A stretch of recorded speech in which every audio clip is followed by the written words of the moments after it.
Assalamualaikum pemirsa. Perhiasan emas menjadi pemikat banyak orang, khususnya kaum hawa. Sampai saat ini emas menjadi primadona dalam pembuatan perhiasan. Sifatnya yang tidak bisa berkarat dan berubah warna mungkin jadi alasan mengapa emas membuat banyak orang jatuh hati. Perhiasan emas sering dianggap sentuhan akhir dalam penampilan seseorang, seperti halnya busana. Model-model perhiasan emas pun memiliki tren dengan desain modern yang menjadi incaran kolektor perhiasan emas. Fungsi perhiasan emas pada masyarakat sederhana sebetulnya belum menyentuh fungsi kesenangan atau estetis, tetapi lebih dipandang sebagai penambah kekuatan, wibawa, dan status sosial bagi pemakainya. Memasuki zaman modern seperti saat ini, perhiasan emas lebih banyak ditunjukkan untuk menunjang penampilan dan kesenangan si pemakainya. Sehingga fungsi estetis lebih dominan dari fungsi magis dalam pemakaian perhiasan emas. Beli LM buat investasi. Untuk ini aja sih, aksesoris, modelnya juga yang nggak terlalu, yang agak-agak fashionable, jadi dipakainya juga nggak terlalu ini. Kalau misalkan emas kuningnya lagi bagus, modelnya bagus-bagus, ya belinya yang kuning. Atau kalau yang putihnya lagi bagus, juga beli yang putih. Tapi sih kalau untuk investasi lebih prefer ke yang kuning. Selain fungsi estetis, emas juga menjadi sarana investasi. Lagi cari perhiasan. Selain untuk berhias ya, untuk menabung ya. Daripada uangnya dibelanjain buat yang lain. Untuk investasi juga. Mumpung lagi turun ya harganya. Pengennya sih nyari gelang.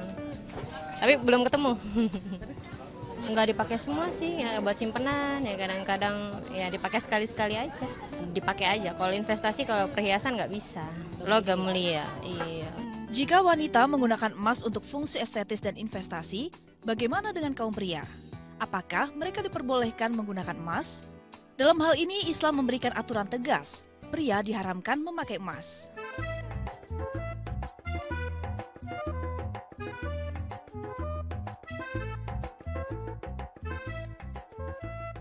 Mayoritas yang hampir disepakati oleh para ulama bahwa emas itu hukumnya haram buat laki-laki dan boleh buat perempuan. Baik itu berupa cincin maupun kalung yang digunakan oleh laki-laki itu tidak boleh, kecuali untuk pedang. Dan nanti kata Rasulullah SAW, kita akan memakainya di akhirat. Orang laki-laki akan memakainya di akhirat, orang perempuan juga akan memakainya di akhirat. Ditinjau dari segi kesehatan, pemakaian emas pada pria memicu datangnya penyakit. Atom pada emas mampu menembus kulit melalui pori-pori dan masuk ke dalam darah manusia. Jika seorang pria menggunakan emas dalam jumlah tertentu dan dalam jangka waktu lama, maka dampak yang ditimbulkan yaitu darah dan urinnya akan mengandung atom emas dalam kadar melebihi batas atau dikenal dengan sebutan migrasi emas.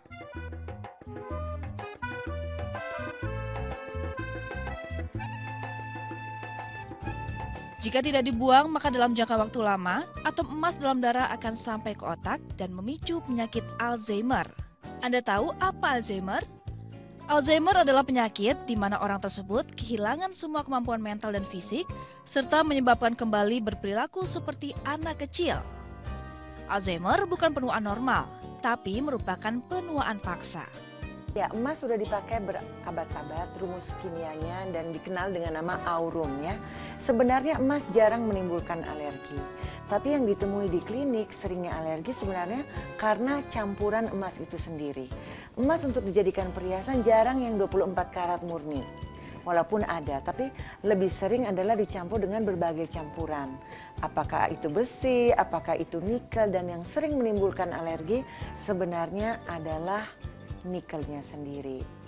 Lalu apakah wanita juga akan menderita penyakit serupa karena terlalu lama memakai emas? Jawabannya ternyata tidak. Wanita tidak menderita penyakit terkait pemakaian emas karena setiap bulan partikel berbahaya keluar dari tubuh wanita melalui menstruasi. Kembali lagi ke kondisi seseorang itu. Ada orang yang cuma pakai emas sekali aja langsung alergi, langsung gatel-gatel, atau langsung bengkak-bengkak ya. Ada yang bertahun-tahun mereka pakai emas, contohnya kayak anting-anting atau apa, mereka aman-aman aja. Jadi kembali lagi ke kondisi dari tubuhnya si pasien, apakah mempunyai reaksi alergi atau tidak. Sebagian kaum pria pun mengaku tidak tertarik menggunakan emas karena faktor ketidakpantasan. Mungkin kalau menurut saya pribadi ya kurang pantas ya, karena dia pakai emas. Kalau mungkin pakai karet masih bisa kali ya. Enggak pernah. Nggak pernah. Enggak pernah. Tapi setuju gak kalau laki-laki memakai emas? Ya enggak lah. Hal senada pun dikemukakan kaum wanita. Kalau saya sih kurang setuju ya Mbak. Kalau bisa sih jangan pakailah. Istilahnya yang lain kan banyak, mungkin perak boleh apa. Yang lain lah jangan sampai emas gitu. Kayaknya gimana gitu ngelihatnya. Mungkin kalau misalnya berlebihan kayak kalung atau anting atau apa, mungkin emang agak kurang setuju ya. Tapi kalau misalnya kayak semacam mas kawin, nggak apa-apa gitu. Tapi memang sebenarnya setauku juga itu dilarang sih di agama. Tapi kalau buat cowok, buat aku pribadi juga bukannya nggak boleh atau boleh, tapi selama itu wajar kayak misalnya mas kawin itu oke. Tapi mungkin kalau misalnya untuk pemakaian berlebihan, daripada si cowok ini pakai buat dia beli emas, mending dia pakai buat menafkahi keluarganya, mungkin kayak gitu sih. Sementara menurut pedagang emas di salah satu kawasan di Jakarta, cukup banyak pria yang membeli emas di tokonya. Namun bukan dalam bentuk perhiasan, melainkan logam mulia untuk tujuan investasi. Yang dibeli wanita pasti kan perhiasan yang dipakai wanita ya, seperti kalung, gelang, cincin, anting, liontin. Kalau untuk perhiasan emas pasti lebih banyak wanita. Cuma kadang ada juga pria yang datang ke toko untuk cari kado buat customer, atau buat kado buat guru, atau buat pasangannya juga ada. Pembeli pria sih umumnya kalau pria datang ke toko kami biasanya belanjanya emas batangan, Mbak, logam mulia. Jadi cukup jelaskan pemirsa mengapa Islam melarang pria memakai emas. Dan ternyata hal ini pun sudah diketahui Nabi Muhammad SAW sejak 1400 tahun lalu. Padahal beliau tidak pernah belajar ilmu fisika. Subhanallah. Jangan kemana-mana, tahu lebih tahu akan kembali sesaat lagi. Tetaplah di Global TV.